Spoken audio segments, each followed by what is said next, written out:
Staub? Here. Stahl? Here. Williams? Here. And Mr. Britton, would you lead us in the pledge, please? Will. I pledge allegiance to the flag of the United States of America and to the republic for which it stands, one nation, under God, indivisible, with liberty and justice for all.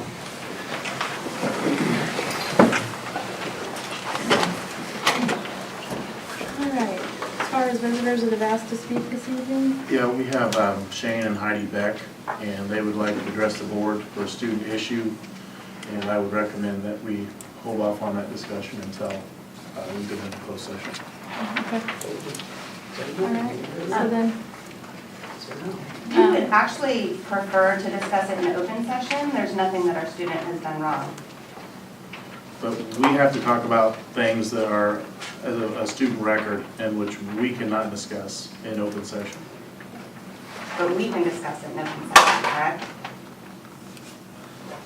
If you would, I don't know, let it be up to the board. You just can't respond. I mean, we can listen, yeah, we can't respond regarding student or faculty issues when we're not in closed session, so we can listen to part of it, but we'll have to go into closed session to have a discussion. And then is this their one-time talk? Can they come into closed session then, or this is it? You have to check your roll book on that, because I'm not I mean,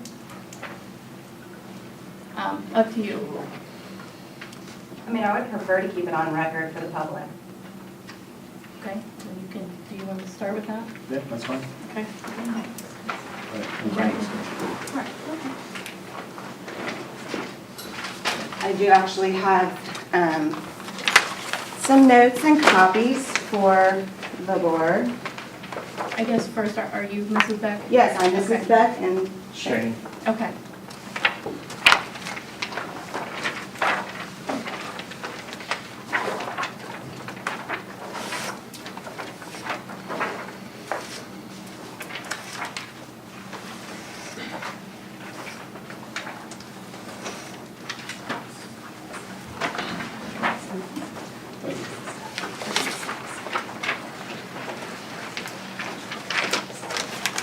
Okay, so our son Justin is enrolled here in 7th grade at the middle school, and he has a chronic health condition that the school has known about for some time. He in fact has seen several doctors for this chronic health condition. He's had multiple different tests ran on him since he was a toddler to try to figure out what's causing this and what we can do to control it. It's embarrassing for him. As most of you guys can read in his notes, it's a gastrointestinal issue. A lot of parents can probably relate. And so this past fall, when it flared up again, we took him to our family doctor, who took x-rays and saw that he had a large mass in his intestine of bowel, and that was causing him pain and bloating and other problems physically. At that time, our doctor sent a note to the school saying that Justin probably would not be at school for a while because he was taking upwards of 3 laxatives a day, which, as you guys can probably attest, your children don't do well on laxatives, let alone 3 per day. And that he would be seeing a specialist, a pediatric GI specialist in Springfield on October 3rd. This letter from our doctor also stated that he had a chronic illness that was being treated. This letter was sent to the school on or about September 19th. On October 3rd, Justin went to a pediatric GI specialist, Dr. Ms. Ray Andrew, in Springfield. And she ran some more tests, some more x-rays and whatnot. The mass was still in his intestine. At that time, they ordered cleansing components similar to what you would have to have when you have a colonoscopy. He was to take this medication for 3 days and then go back for more x-rays, which he went back for more x-rays on that Friday, the week of October 3rd. I also provided the school a copy of a medical bill because at DMH, when you go in for outpatient, they don't give you a note for school. that showed at the time that yes, he actually had an x-ray that day. At that time, there was still a partial blockage in his colon, and they had him on medication that would stimulate his colon as well as large amounts of laxatives twice a day. He was unable to eat. He laid on the couch, or he was in the bathroom or laying on the bathroom floor. At the end of the second week of October, which we had been in contact with the doctor at least twice a week, and we had been calling the school every single day, giving an update. At the end of the second week of October, the doctor decided that the stimulant drug that was causing his colon to try to move things along had progressed the blockage out enough that they could take him off that medication because it was causing severe stomach cramps. And they were going to start tapering down the laxatives he was on. That last week of October that he was out, ending in the 21st, is when they finally got the laxatives to be at a point where he wouldn't literally get up and walk across the room and have an accident in his pants. As you guys know, as parents, that would be extremely detrimental to him and the way he feels about himself if that were to happen at school. Okay?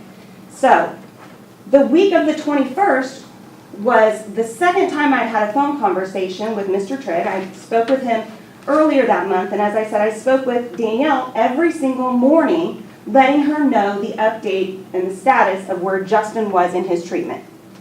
I spoke with Mr. Trigg earlier in the month of October and asked him why we weren't getting very much homework. We were getting about one worksheet every 5 or 6 days as homework, and I'm a teacher. I can't imagine one homework sheet for that many classes in a week is all he had to make up. We were doing the homework and we were sending it back. I spoke with Mr. Trigg at the time and said, you know what, I think he's got some quizzes and tests. Can we possibly get a teacher to come out? I have had homeschool students that I have gone to their home and given tests and quizzes. If you don't want to send a teacher, I can do it. Your call. He at the time said, no, we don't know how many days he's going to be out. We can't do that. Okay. So then we started getting some more homework. Some of the homework included science lab assignments that were impossible for us to do at home without investing quite a lot financially for science lab equipment. We did the labs that we could. We sent them back to the school. I spoke with Mr. Trigg the week of the 21st. At that time, he made the comment to me that he really didn't even know if my child was sick because he had not received a doctor's note since the one he received on September 19th. Now, I had been assured by the doctor when I would call Springfield Clinic that they were sending notes once a week. I don't know if they weren't sent, but I was never, until the point of that last week, told that the school had not received any of those notes. But in fact, I really wasn't worried because I felt I had been keeping the school informed and my child was seeking treatment. When Mr. Trigg told me that he didn't believe my child was really sick and that he hadn't received any notes and that even if he got a note at that time, it wouldn't count because it was past the school's policy of they had to have a note within 48 hours of an illness, he then asked me to provide a list of all the doctor's appointments that Justin had had, specific diagnosis and treatments, which I do believe crossed in a little bit of HIPAA law. I called the doctor's office back again. They sent him a note with the diagnosis, and the note said that he had been under their medical care for treatment from October 3rd through October 21st. If you want to look at the packet I gave you, there's an email from Mr. Trigg that states that he was not excusing all those dates, not even the Friday that he had an x-ray at DMH, because he did not receive this note from the doctor within 48 hours of treatment at the doctor's office.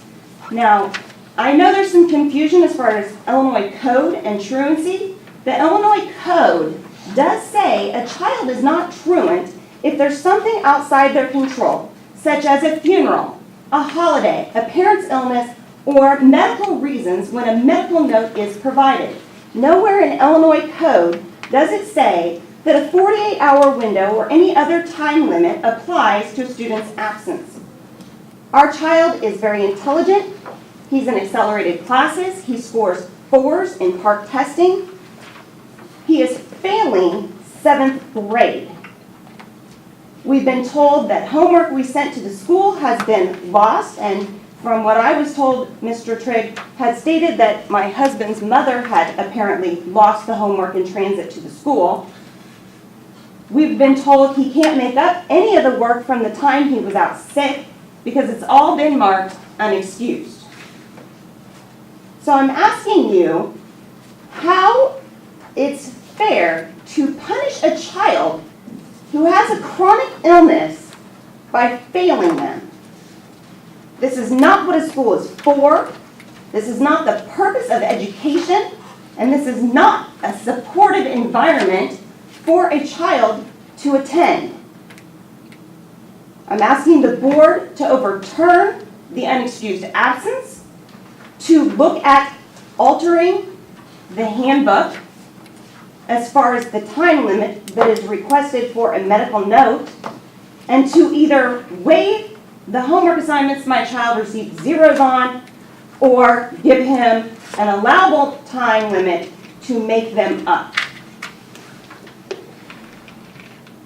I also attached in the packet policies from area schools, including Warrensburg, Latham, Maroa, Forsyth, and Tri-City, none of which state anything about a mandatory medical note, just that one might be requested, nor do they state any time limit that's necessary for turning in said medical note. I also ask you to think about this. Your child is sick on a Thursday, you take him to the doctor Friday or express care of the hospital Saturday. They don't return to school till Monday or Tuesday. That note is now invalid, and I'm wondering truly how many of these children who turned in notes past the 48-hour window have had all their absences marked unexcused, like my son.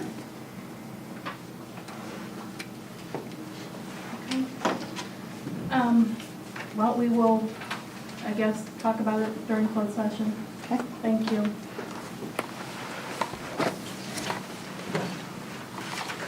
And for the next item on the agenda, we have a motion to approve the consent agenda as presented.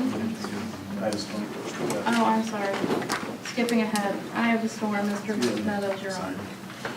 First off, I wanted to let Mr. Britton talk a little bit about the K through 8 Veterans Day program that we had over at Sangamon Valley West Elementary, and I was in transportation software training, so I wasn't able to attend, but I've had a lot of positive feedback, and it was a really good morning. Yeah, it was a great morning. We had all 3 schools, the middle school and the 2 elementaries get together.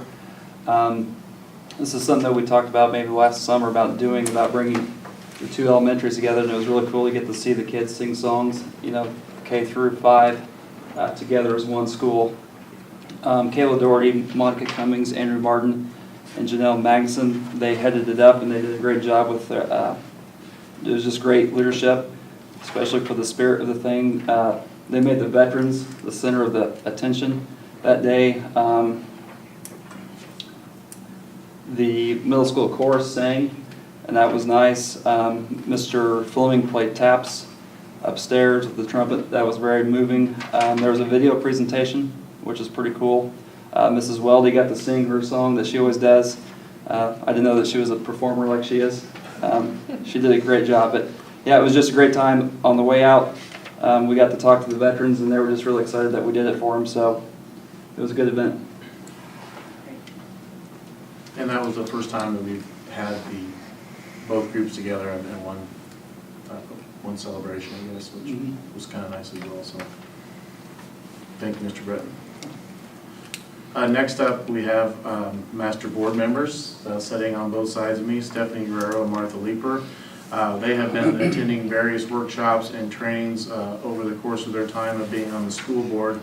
And I think maybe Martha could explain it a little bit better, but when I look at the things that they're doing, it reminds me a lot of what teachers would do with continuing education, and that there are specific workshops that are set up for board governance and things like that. So I guess I'll let you two talk about all that more.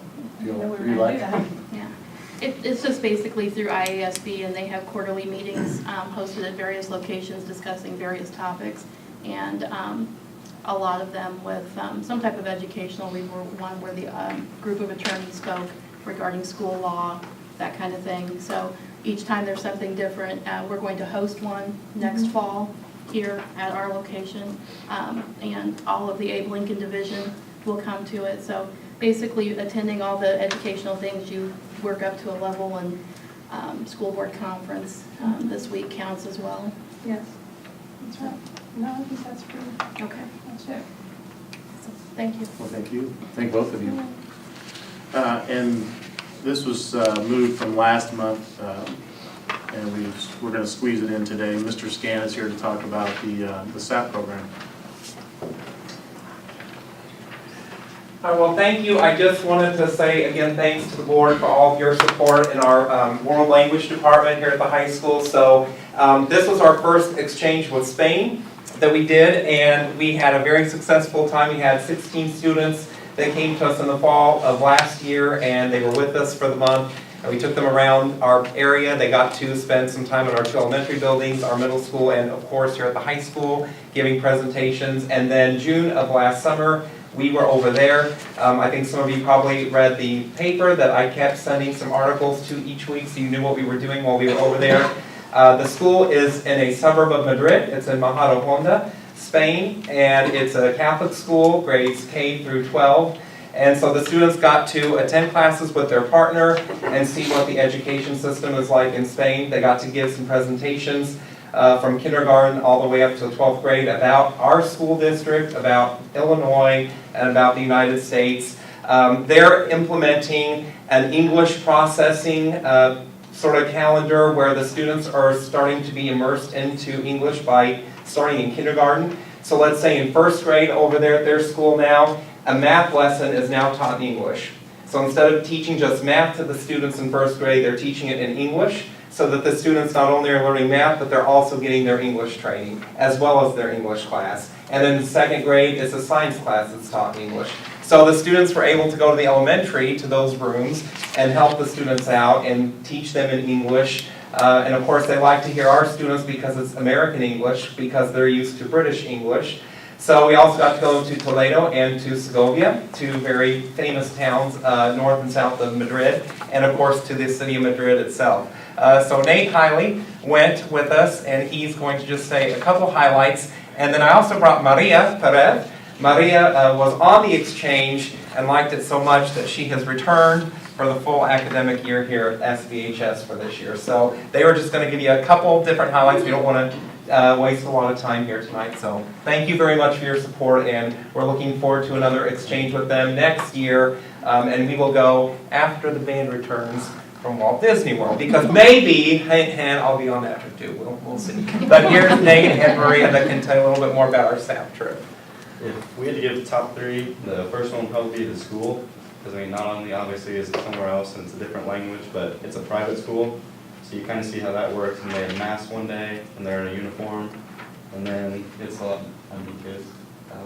Yeah, Like close to 1,000. 1,000. Close to 1,000 kids, so obviously it's a lot bigger, just a little bit bigger than ours. And then everyone's together. It's not like us, we're not spread out. The elementary, high school, elementary, middle school, they're all one big class, pre-K all the way through 12th grade, and they all go out to recess at the same time, so that's pretty interesting too, to see that. And then something else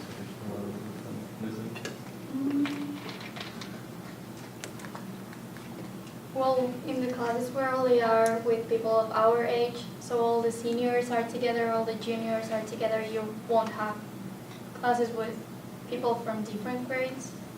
I think that's it. Yeah, and then they had finals while we were there, and their finals is there's 5 questions, and each question's worth 2 points. So it's only out of 10 points, your entire final, that's half your grade. So it's pretty hardcore. And then the second, probably Barnabeu, which is Real Madrid Stadium. I believe that's the biggest stadium in Europe for soccer. Yeah, I think it's the second one. Second biggest stadium in Europe, and I think they said every single game is completely full, like sold out. So obviously that's really popular there. Then and then that same day we toured Madrid and saw everything and saw how crazy everything is in Madrid, how busy that is, because how many people live in Madrid? I don't know. I don't know either. And then third, the beach. We drove 4 hours away to Alicante, which is on the east coast of Spain. It's on the Mediterranean Sea, and that I think is the clearest water I've ever seen in my life. It's almost like a sandbar all the way out, about 100 feet. You can walk out and it's just up to your hips. It's crazy. That was probably the most beautiful beach I've ever been to in my entire life, so that was fun. And then else about the beach, I don't know. We went with Seth and his partner Bosco.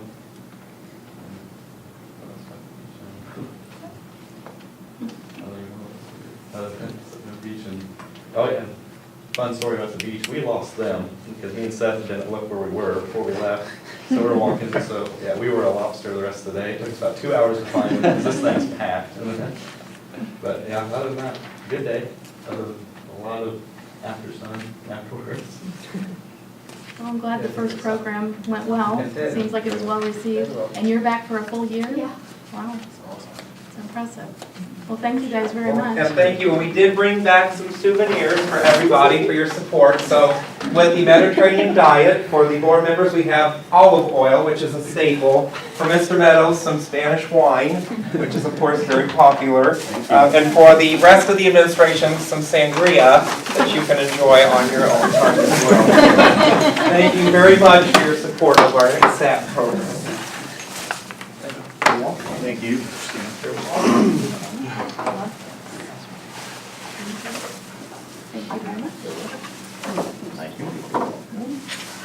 Thank you. Thank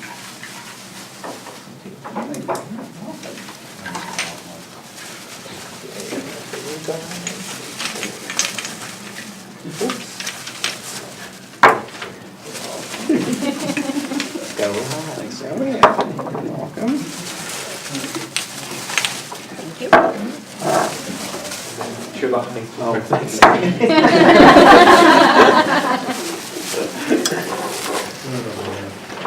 All right. Thank you very much. Thank you. Enjoy your Thank stay. Okay. Now, we can move on to the consent agenda. I need a motion to approve the consent agenda as presented. So moved. Motion made by Leonard Williams. Is there a second? Jeff Stahl, call roll please. Valero, Yes? Weaver, yes. Oakley, Yes. Staub, Yes. Stahl, Yes. Williams, Yes. Centola. Yes. And the superintendent's report. First up, I want to just update you real quick. I printed off a copy of the science lab renovation schedule, and I made a copy and put that at your places. And you can see we're a little bit behind. We're about 6 working days behind right now. The drywall was just finished up, and they're just now starting to paint, which should have been completed today, but like I said, that's about 6 working days. And talking with Joe Marco from BLDD, he's explained that there's some padding down here at the bottom of the schedule that will allow them to get caught back up and, so to speak, and be back on schedule. So we're still looking at being ready for the first day of the second semester. Well, I hope to get up there. I have Mr. Field get up there Friday and maybe take some pictures and get them on the website. All the floor issues and everything taken care of. Mulebach Roofing completed the roof on the bus barn, the bus garage, and he did a really nice job on that. Looks fantastic, and it should be a good, solid roof that will protect our investment of the things inside of the garage for a long time. So I appreciate them being able to get us in and completing the work before winter. Mrs. Callen was supposed to be here tonight. She had a family emergency, and she was going to talk to you about the greenhouse project and where we are with that. And she was going to ask for your permission to go ahead and start, maybe contact some people and do some fundraising for that. And I have a motion later on. If you'd like to hold off on that, we can certainly table it until she comes in and has an opportunity to speak. But right now, we're just basically asking permission to start to see what type of funding we can get to kind of help out with that project. So I think it's a fantastic project. It should give our students not only in the ag department, but in all of our sciences, an opportunity to do some hands-on things as far as horticulture goes, so should be a good project. Next up, I have the 10-year health, life, safety report. I'm not sure what the best method is to go over that. I went ahead and made copies of each of the buildings for Mike and Michael to take a look at. One of the things that we're going to have to do right off the bat, there were a list of things that needed to be completed by next October. And then there's another list of things that need to be completed by 2021. So what I would like to do, obviously we're going to have to address the items that are on that first part of the list to be completed by next year. And basically those things, for example, at Iliopolis campus, were just things like doors. And some of these doors may even be able to be adjusted and tweaked, and we may be able to not have to replace the doors. At Sangamon Valley East, there were quite a few fire extinguishers. I'm not sure why that wasn't on the report 10 years ago, but anyway, there's a handful of fire extinguishers that will need to be placed throughout the building, and I'm going to contact the person that comes out and does our inspections on our extinguishers and see if we can't get those in place right away. And then the high school, same thing, about $6,000 worth of door repair. So not huge items and things that can obviously easily be done by next fall. And then what I would like to do is sit down with Mike and Michael and start prioritizing the other lists and coming up with a plan to knock that list out. So I will ask you later to approve the plans for Sangamon Valley East Elementary and also for the high school. And then in December, I'll come back and ask you to approve the plan for the high school. They were doing some modifications. As I told you in the board packet, they installed the safety security doors over at Iliopolis. BLDD put those doors in, and what they do is they block off the area from the cafeteria into the two main hallways of the building. Well, those have to be egress doors. And all of the doors from the gym and from that hallway, they all open up into the cafeteria. So when you have all the kids in there during lunch for the cafeteria, that creates an issue with egress. The only egress direction would be out toward the parking lot and go out the front doors. So I called them and said, you guys designed these doors for us, and now you're telling me that we have to spend $32,000 to fix these doors. I don't agree with that. I'm not going to approve this report. And so they came back and they looked at some different possibilities, and what they would like to do is add just an egress door on that north wall for roughly $5,000. I'm not real pleased with that either, but I'm not sure what else we can do at that point. Where the double doors are now, is that where the door would go? You have the one vestibule where you walk in and you have all the trophy cases on the sides. It would be to the west of that, and they want to put another set of egress doors that would go to the outside on that north wall.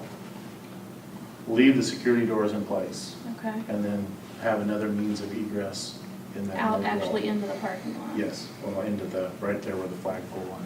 Right, okay. So, and again, that was it went from a $32,000 fix to a $5,000 fix. So, but again, I would like to meet with the building committee and prioritize those things. Okay. Next up, I put in your board packet a letter from the Macon County Assistant State's Attorney. He's recommending that we release the closed session minutes from last November, and I called him on the phone. I told him that it would not be on this agenda, but we would certainly put it on in December, and then the board could decide in December whether to release those or not. Okay. And I think at that time we could have a discussion, a recommendation. Okay.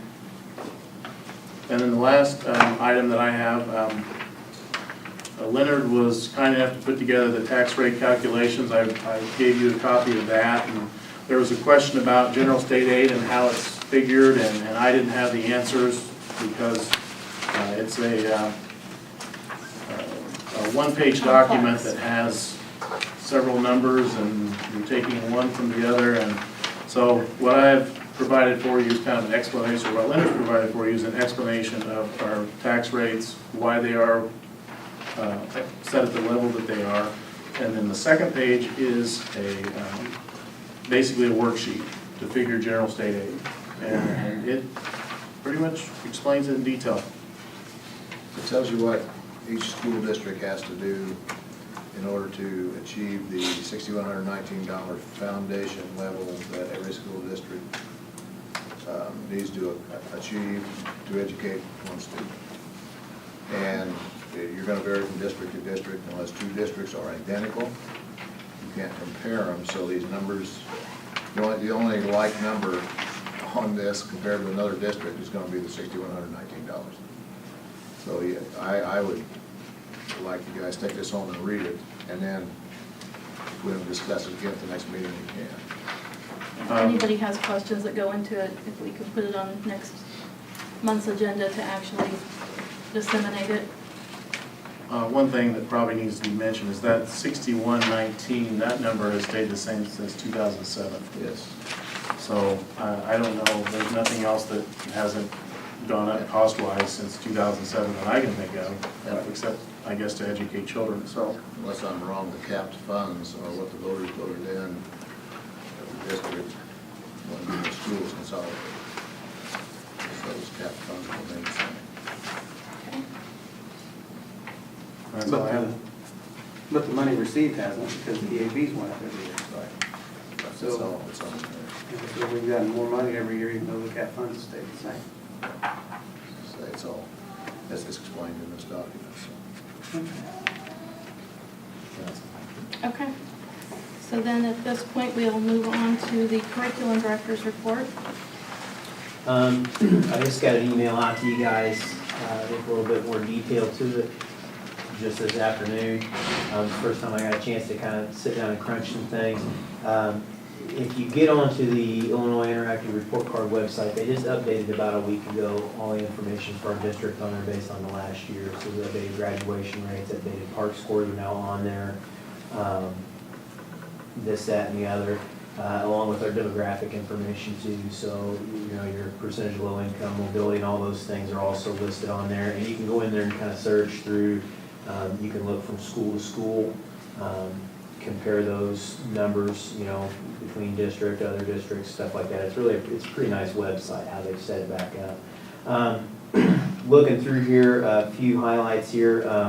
Our park scores for the last year, again, and this will look totally different this year because now we don't do it at the high school anymore. We're going to be with SAT again. I'm still working on getting ACT scores from our students that actually did take it to kind of look and see what our performance was there. We got a lot of kids that are going to retake it too, which you have every year, and as soon as I get those numbers, I'll get it. In terms of our park, the park calculations rated overall district with the Ready for College coursework number as being 34%. We were the third highest of the area schools in Macon County. Monroe, Forsyth, and Mount Zion were the only two ahead of us on that list this time around. Of course, you know, Mr. Fowler used to say, don't get a big head on that because it's so different from year to year, and I really don't know. There's a lot of people predicting that this won't even be the same assessment that we use going on in the future. Already we've gotten rid of it at the high school, so we'll just see where it goes. It'll be something similar that they do in terms of the state testing, though, I believe. So, you know, get ready for that. More to come on that. But you know, I was pretty pleased looking at it in comparison, you know, to what we kind of expected looking out on it again. You know, you had a lot of variables in there. A lot of kids, you know, just kind of blew it off because they knew there wasn't really tied to anything.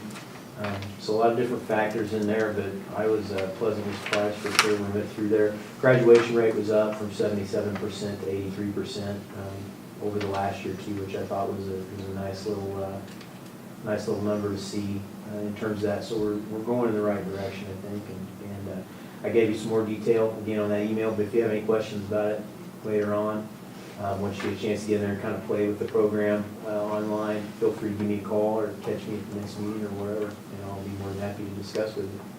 And the state's going back to mandating the SATs for this spring and providing the funds for that instead of the ACTs. Yes, we just got that. They signed a contract with SAT this go round. And it's not exactly the same SAT that they've had in other places in the past, which is generally what we think of as an East Coast thing. ACT's always been more Midwestern.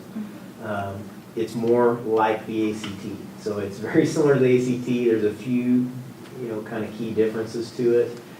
We just finally got the information about implementation. Mrs. Anacci's been watching webinars over the last 2 days, which I've been told are riveting. And so if you've got some time to kill and you want to watch those, I'm sure we can get the links for you there.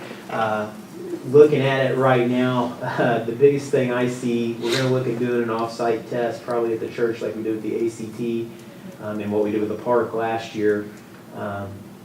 The test is going to take around a little over 4 hours continuous. We cannot take anything longer than the 10-minute breaks that are scheduled within that. So it's going to be a marathon for the kids to get through.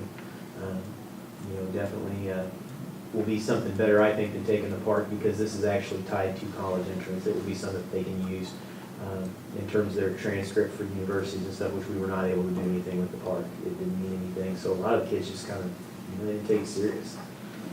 So I think that's a really good thing, but they are going to fund it. They are going to provide us with that testing so that we can do it. And it's actually not going to be kind of a colossal waste of time like the last one. So I'm pretty happy about that, and also happy to know that they're going to go back to providing that for us. So Good. And we'll still do park 3rd through 8th just once a year? 3 through 8. Okay. As it stands now. No, they've changed So it. they changed it again. This is Okay. they did it just like last year, except for the fact that high school had taken it. Of course, the year before it was a 2-year. So, like I said, it could be totally different next year, or we could see a different test. But I don't think the Pearson company will lose their grip on it totally. If there's another test, they'll probably be buying the questions that were used on park. It'll be there in some way, shape, or form. It just may not be called the same thing. Right, thank you. So we scored 34% college readiness rating, and that was 3rd highest in Macon County. So, yes. So if I looked at all the other school districts, they're going to be lower than 34%. Well, all but 2 of them. Yeah. Okay. And are we taking park on computer or pen and paper? Pen and paper. Pencil and paper, sorry. And there was an article out about that too last week, Michael, that in Macon County, how everybody scored. And it had the listing on like who Now used- Decatur and all those Who used people like that. computer and who used pencil and paper? I don't know that it broke anything down, it just gave the scores straight out of I how know. everybody said. A lot of districts are using Chromebooks, computer. We're still using pencil and paper. When are we looking at going to computer soon? I don't know. I'm not going to give it again, so. We, trying to think when the time frame was, we applied for some E-rate money, which was, we were going to use to upgrade the infrastructure, basically the network in all of our buildings. Those monies have not been released yet. And we cannot continue to add Chromebooks in our buildings without that infrastructure. So when that money is released and we can beef that up, then I think we'll be ready to take the tests on Chromebooks or whatever. I recommended against doing it online initially because I talked to a lot of districts who had, and they were seeing a lot of technical problems with it. And they ended up taking about twice the time that they needed to take it initially. Felt like the paper and pencil was a lot better route to go until they do work the kinks out, but I don't know if the test will even be around by the time they do get it all worked out. And then infrastructure-wise too, yeah, I don't know if our bandwidth would have held it at this point for that many people to be taking it at once. I mean, you're looking at, 3rd through 8th grade, and then also your juniors on top of that at that time would have been a huge amount of kids. And I know like even places like Chatham, I mean, it was a colossal train wreck when they tried to do it over there. In some other places, and even with your Chromebooks, some of those things, I know, I think Riverton I was talking to had their one-on-one deal going on at that time, and they opted to go with pencil and paper when that initially rolled out, because they would have had to reconfigure all of their laptops at that time to be able to support the test. So they didn't feel like they wanted to completely flip all their technology just to be able to do that. So there's a lot that goes into it. It would be nice if they get it all worked out to be able to do it that way and to be able to handle it. But right. On to old business. We have the final reading of the adoption of the board goals. We had discussed board goals 1 through 4, facilities, finance, student achievement, curriculum, and community and district relations. And at this point, we're ready to take a vote, sign off on it, and get everything kind of rolling. It will fall into, like you said, some of the, obviously, facilities will have to go through you and the committee that's set up for that and that kind of thing, but we need to start sort of getting prices and moving forward once we get this voted on, I believe. So we need a motion to approve the board goals 1 through 4, facilities, finance, student achievement, curriculum, and community district relations as presented. So moved. Motion made by Martha Leeper. Is there a second? I'll second. By Mike Staub. All in favor? Aye. Opposed? Motion passes.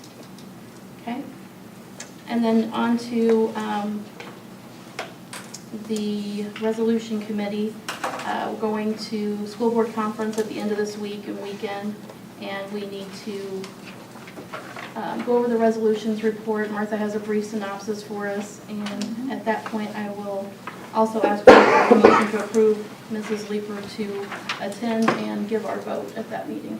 Okay, thank you. You all got one of these 2 months ago. So I'm just going to briefly go through it because as a member district, we have voice and vote at annual meeting. So first thing that will come before the delegate assembly is the Illinois Association of School Boards Constitution. There are 29 proposed amendments to the Constitution this year. Nothing huge. Most of the amendments do one of 3 things. Align the Constitution with current practices that are already in place from boards of directors, divisions, etc. They may remove archaic language, things that don't apply anymore, or provide clarifications of current terminology. So it's more or less just a cleanup of the Constitution, but there are 29 amendments, and I would recommend that we approve all of those at this time. Then resolutions are presented to the floor. Resolutions may be in the form of a position statement or a belief statement. Position statements address issues affecting or concerning local boards of education. They direct the association's advocacy efforts, and position statements can be debated on the floor in Chicago. Belief statements express significant values commonly held by local boards of education. They may or may not call for action to be taken. All right? So in order to get a resolution onto the floor, a resolution may be proposed by any active member, which is a school district. If we wanted to present a resolution next year at annual conference, we could put one together. Our divisions can make proposals, the association council, the board of directors, or the resolutions committee. The resolutions committee reviews all the proposed resolutions that come in, and they have the prerogative to determine which ones are to be presented at the assembly and whether they are presented as position statements or belief statements. So just for your information, there are 6 statements that will be debatable this year on the floor. And I'll just briefly tell you what they are. The resolutions committee gives you a recommendation either to adopt or not to adopt. And then we'll do the whole thing unless you want to break one out.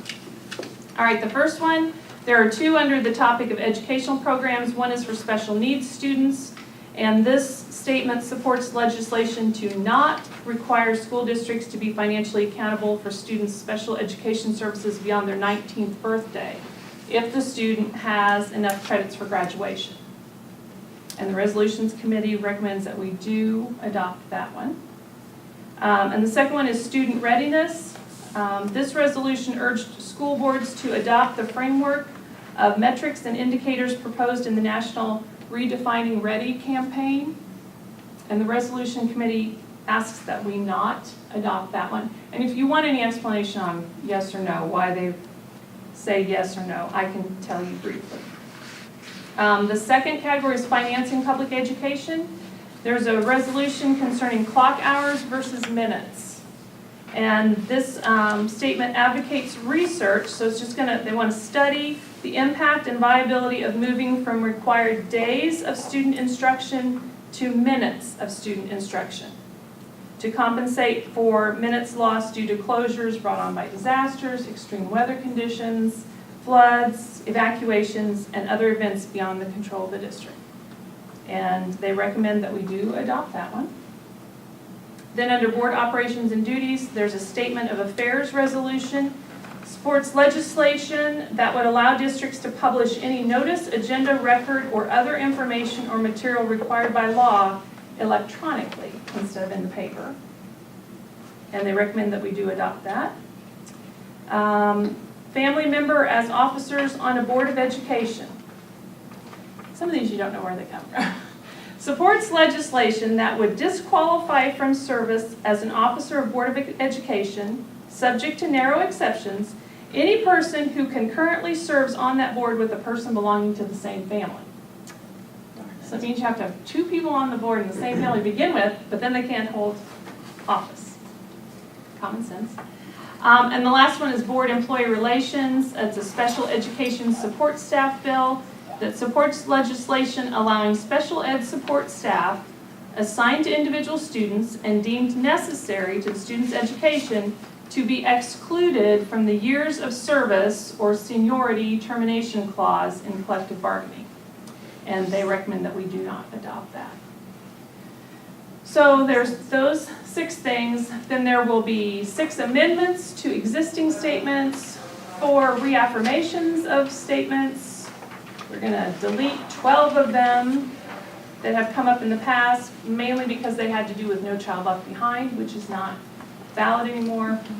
And some have been taken care of with laws or bills, so they don't have to be a belief statement anymore. And then we will go through the list of current belief statements and positions that the board takes. Okay. Does anybody have any questions on those? What was the one about the redefining ready? Redefining, the proposal urges school boards to adopt the framework of metrics and indicators proposed in the National Redefining Ready campaign. And the resolutions committee suggests that we not adopt that, and I'll tell you why. It says the committee has questions about the background of Redefining Ready, specifically how the indicators were chosen and if they would truly result in the best outcomes. There was also significant concern about endorsing a program so specific and codifying it into law. So they have many It says, unanswered questions. yes, given the diversity of school districts in the state, the cookie cutter approach that in all districts they must conform to this one specific program was troublesome to the committee. Have you administrators heard of Redefining Ready? Redefining Ready, exclamation point. This one's called. It's on the internet. It's got like requirements for like high school graduation and stuff, like heard about it over at Tri-City. Their superintendent brought it up. Like one of the requirements was a minimum 25 hours of community service, which we just moved to 40. And then there was a list of a couple other items. They also had some career readiness, like 3 different approaches. Is that part of the Vision 2020 initiative that's going on? I don't think so. I think this is like a separate campaign. Because Vision 2020 is kind of along those lines. It is a part, it comes out of the Association of Superintendents. The AASA has launched a national campaign called Redefining Ready. I think the state superintendent, we heard him speak last school year at the country club, and I believe he mentioned it. Mm-hmm. Okay. So at this point, I would want a motion to approve Martha Leeper as the board's voting member for the 2016 Resolutions Committee. So moved. Motion made by Leonard Williams. Is there a second? Second. Brad Santola. All in favor? Aye. Opposed? Motion passes. All right, thank you. And on to new business. The tax levy, and I explained it in detail. It had to set for 20 days. It has done that, and I'm here tonight just to recommend that you approve the 2016 levy payable in 2017. Okay, so I need a motion to adopt the 2016 tax levy payable in 2017. So moved. Motion made by Martha Leifler, is there a second? Second. By Mike Staub, call roll please. Oakley, Yes. Staub, Yes. Stahl, Yes. Williams, Yes. Centola, Yes. Guerrero, Yes. Leeper. Yes. Okay, Next up, I will ask you to approve the leasing agreement with Midwest Transit. That's who we currently use. Their prices have gone up a little bit. In fiscal year 16, to lease the buses, it was $141,370. But if you remember, we owned our own wheelchair bus that we were having a lot of problems with. And so we ended up trading that in on the lease for the next fiscal year, which that came out to, for fiscal year 17, it's $158,190. So if you would look at fiscal year 17 and double that, we're talking about a 1.5% raise in the cost of the leasing the buses from the previous 2 years for the next 2 years. I think that's a pretty good deal. If we make a decision tonight, they will take $500 off each of our buses. And just to run down what we use, we have 10 71 passenger buses, 2 71 passenger buses with the luggage compartments underneath that we use for football. 2 48 passenger buses equipped with AC. And we have those in case we have an IEP student that in their IEP requires them to ride an air-conditioned bus. That is not as uncommon as you would think. The 28 passenger bus, one, and then a 21 passenger bus with a wheelchair lift. And again, the total cost for the 2-year period is $321,544. okay. So I would ask for a motion to. All right, so then we need a motion to approve the I bus have lease. a question. Do we shop around at all? We are not required to, for bus leasing, to put it out to bid. We have several times. We have in the past, Mr. Fowler did 2 years ago before we signed into this agreement with Midwest. Nobody was close. Ryan is very pleased with Midwest and the fact that instead of having to run a bus to Litchfield or maybe to Fenton, Missouri to get fixed, they come to us and do a lot of the work. He's able to do a lot of the work. They provide the parts when necessary. So it was under his recommendation. He's very happy with Midwest Transit, and again, based on the information that we had from the previous time that we shopped that around, that I just feel like this is the best move. Is this what a lot of the other school districts are doing? Are they leasing or are they owning their own? Because, 4 years, over $600,000, how much would these buses cost new and what's their life expectancy? I have no idea. We got off the owning our own buses several years ago because it's so hard to keep them maintained when you own them. It's just easier to roll them. I mean, probably with our. I think Argenta, if I'm not mistaken, had owned theirs for a long time, and they are going to a leasing situation now. Well, they've been back and forth. Yeah. They've been both. And Mr. Fowler had provided the numbers of owning against leasing just a couple of years back as well. I would have to look back to tell you what those are, because my memory's not that good, but I remember he did a breakdown as well. And at that time, we chose to stick with leasing. I don't think it's something that we shouldn't ever not visit again, along with, every 5 years or so, probably pricing it out just to make sure they're staying good. But I think a 1.5% increase is fairly phenomenal in this. Yeah. Anything else? I would say, while we're on the bus topic, when we're going to put our fuel out for bid, is it December or January? January, right? It usually comes up during that time, yes. We used to do it later in the year, and they told us the best time. Didn't we do that I think we did that this summer.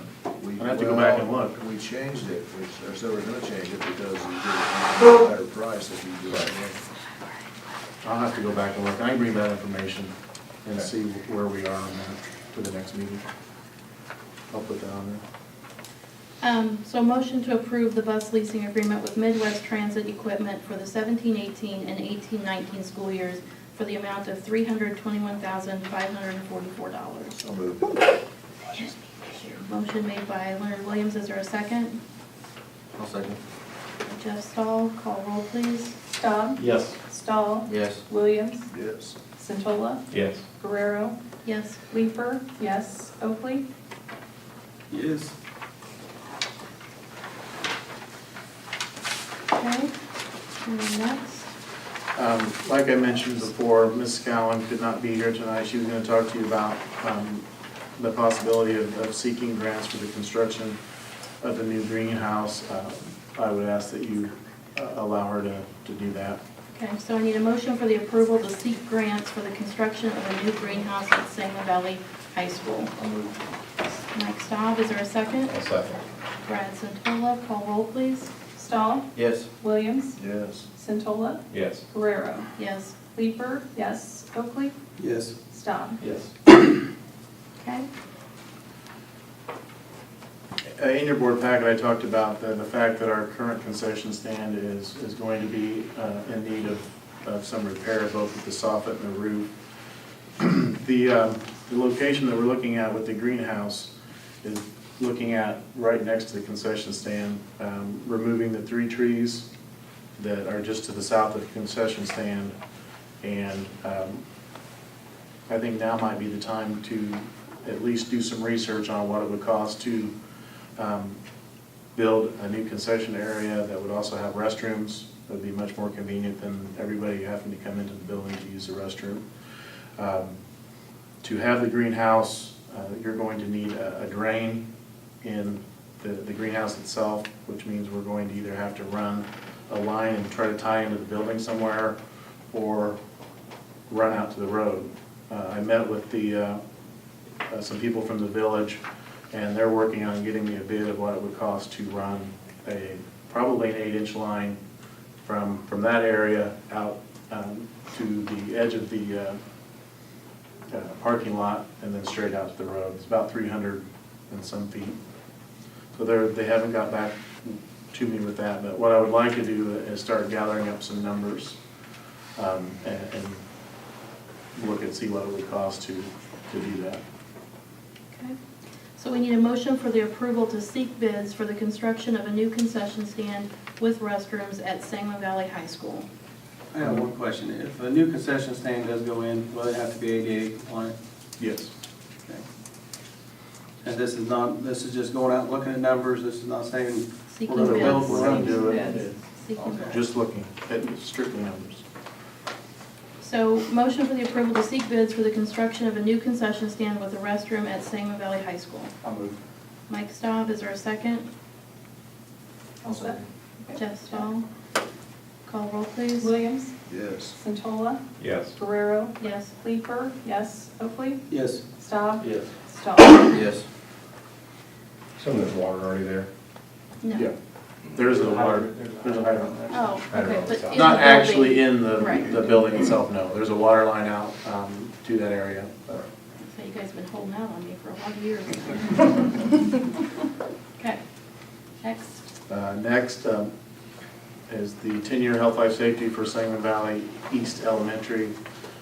Again, I really didn't see anything that we couldn't do at a relatively low cost to repair, so I would ask that you approve that health, life, safety report.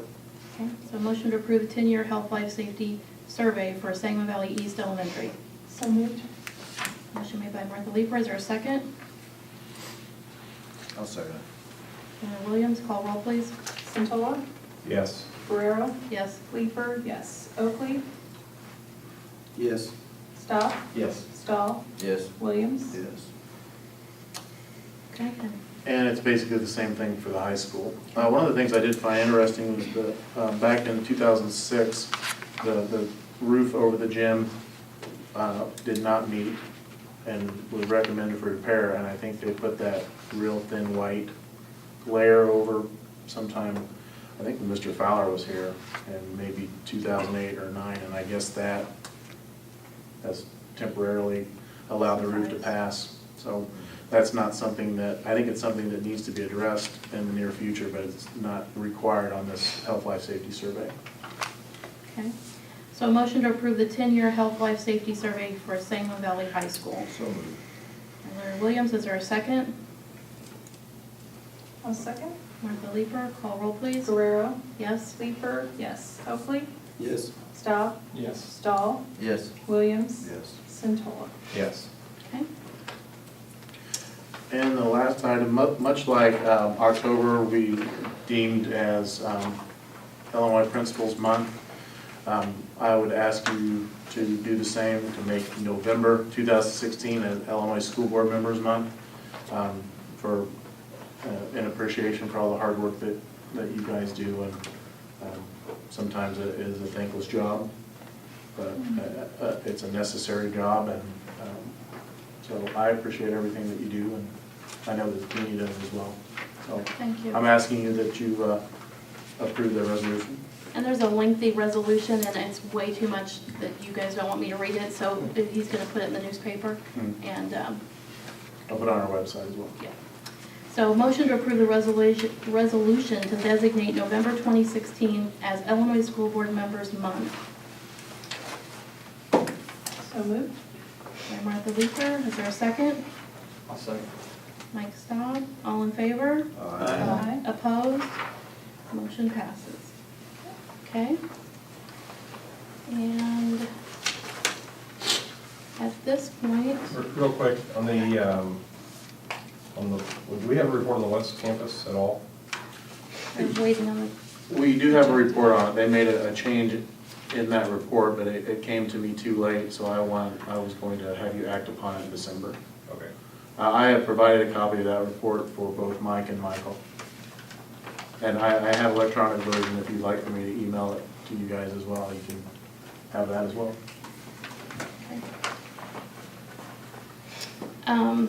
So at this point, I need a motion to enter closed session for the reasons stated on the agenda.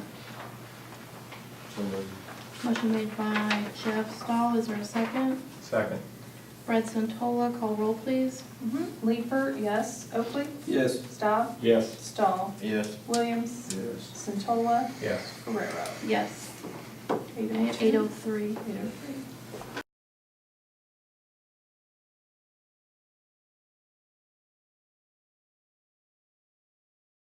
I need a motion to accept the closed session minutes as read in closed session. Moved. Is that Mike Staub? Is there a second? I'll second. Jeff Stahl, call roll please. Centola, Yes. Guerrero, Yes? Leeper, yes. Oakley, Yes. Staub, Yes. Stahl, Yes. Williams. Yes.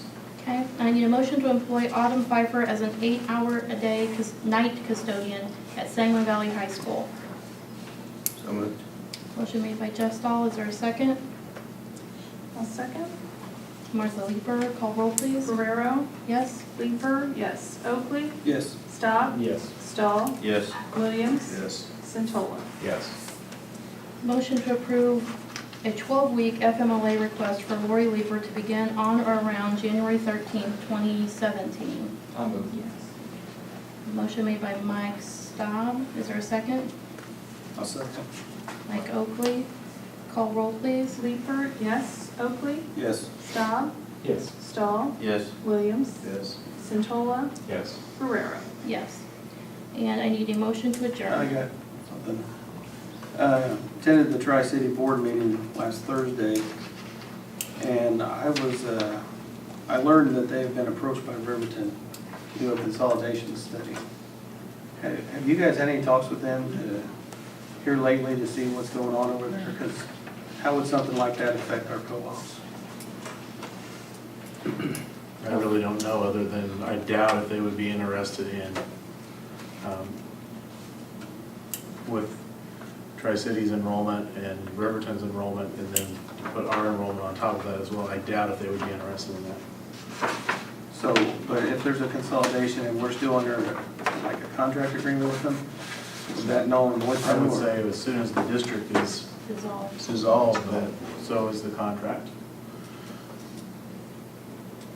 So that would leave us open to problems. But I think that you typically, a consolidation is not something that happens over the course of, I mean, we would have, I think we would have time to respond and get our ducks, so to speak, in a row before that would ever occur.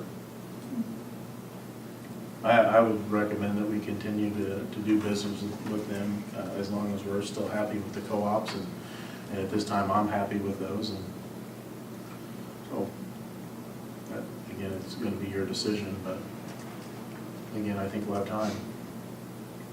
It takes a long time to work through all that stuff, I can tell you that. I know they're looking at either referendum, raising taxes, or I know, I'm down there every day, so. So I need a motion to adjourn. So moved. Nope, so I'll go first with Warren Williams, second with Martha Leeper. All in favor? Aye. Opposed? Motion carries. A reminder that the board meeting for December is Tuesday evening because school lets out on Wednesday for Christmas break.